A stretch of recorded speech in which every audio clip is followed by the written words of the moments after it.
दो चीजें हैं ना, एक तो ये कि अमेरिकी बाजारों का ट्रेंड तेजी का है, लेकिन इन तेजी के ट्रेंड में थोड़ा सा एक लाइफ हाई के नजदीक पहुंचकर 38,500 39,000 के नजदीक पहुंचकर थोड़ा सा बाजार रुकते हुए दिख रहे हैं। इंटरेस्टिंग चीज दो तीन देखनी चाहिए। कल अमेरिकी बाजारों में बढ़त क्यों हुई? बढ़त हुई अच्छे नतीजों के दम पर, जबकि कल फेड के कुछ सदस्यों की तरफ से फिर से बयान आए थे कि महंगाई ऊपर रहने की संभावना है, जल्दी से ब्याज दरें नहीं घटेंगे, लेकिन उसके बावजूद अमेरिकी बाजारों ने यह डिसाइड किया कि हमें बढ़ना है। इसकी वजह यह कि जो कुछ स्टेटमेंट से फेड सदस्यों के वो पहले से पता है, उसमें तो एक दिन पहले ही फेड चेयरमैन ने बोला और उसकी वजह से घट भी चुके थे। तो चेयरमैन के बोलने के बाद दूसरा बोले, इसका मतलब क्या?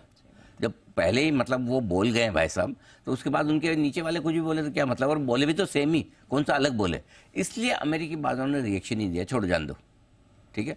अब नतीजे जब बढ़िया आ रहे हैं तो क्यों ना बढ़ा जाए। और फॉर ए चेंज कल पहली बार डाउ ने आउट परफॉर्मेंस की, नहीं तो अब तक नैस्डैक के नंबर्स के दम पर आगे बढ़ जाता है। तो कल जो बढ़े हैं माइक्रो फैक्टर्स पर, नंबर्स पर बढ़ा है अमेरिकी बाजार, पहली चीज। दूसरी चीज जो ये है कि अमेरिकी बाजारों में भी क्या हो रहा है कि जैसे ही पोजीशन हल्की होती है फिर से उठ जाता है।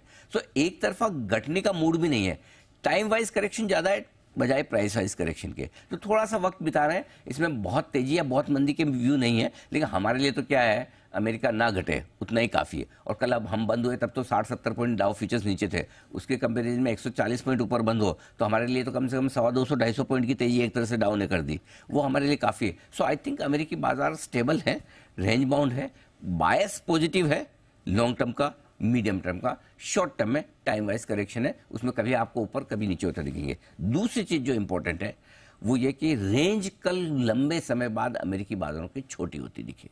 आप डाउ की रेंज देखिए, ऐसे देखेगा तो आपको लगेगा इतना वोलेटाइल था मार्केट, देखो बार बार हर आधे घंटे में कभी ऊपर कभी नीचे, कभी देखो चार्ट देखिए, लेकिन एक्चुअली देखो तो मालूम है क्या हुआ, सिर्फ 200 पॉइंट की रेंज। इसके हमारे लिए बहुत छोटी सी रेंज, डाउ की रेंज बहुत छोटी सी है, बहुत छोटी सी रेंज है डाउ की, और उस छोटी सी रेंज में रेंज के हायर एंड पे आप जाकर बंद हुए। इसका मतलब ये है कि सीमित दायरे का कारोबार है, इन लेवल्स के आसपास दोनों तरह के ट्रेडर्स, तेजी करने वाले भी, तेजी के जो थोड़ा मीडियम लॉन्ग टर्म व्यू लेकर चल रहे हैं तेजी कर रहे हैं, जो शॉर्ट टर्म व्यू लेकर चल रहे हैं वो प्रॉफिट बुकिंग कर रहे हैं। सो कल के सेशन में बहुत ज़्यादा तेजी या मंदी के आपको संकेत पड़ने के बजाय हमारी जो एग्जिस्टिंग कमेंट्री चल रही है कि एक अच्छी तेजी के बाद थोड़ा सा समय बिताएंगे, रेंज बाउंड रहेंगे, वही मार्केट का रुझान डाउ का आपके लिए है। लेकिन चूंकि आज हम कल मजबूत थे, हमें देख के डाउ मजबूत हुआ तो हमारा कॉन्फिडेंस ज्यादा ऊपर है। बिल्कुल, क्योंकि आफ्टरनून के सेशन में मुझे याद है कि आपने कहा था कि हम लोग को थोड़ा सतर्क यहाँ रहने की जरूरत है, क्योंकि पता नहीं है कि किस तरफ करवट, क्योंकि 80 पॉइंट नीचे लग रहा था लेकिन होगा नहीं, इसलिए मैंने कहा डाउ पे भरोसा मत कीजिए। हाँ, जो दिख रहा है वो होगा नहीं, और एग्जैक्टली वही हुआ। दिख रहा था कमजोर, इस वजह से लोगों को लगा कि लॉन्ग लेके जाए ना ले आए, लेकिन देखिए मजबूती से बढ़ के आ गया।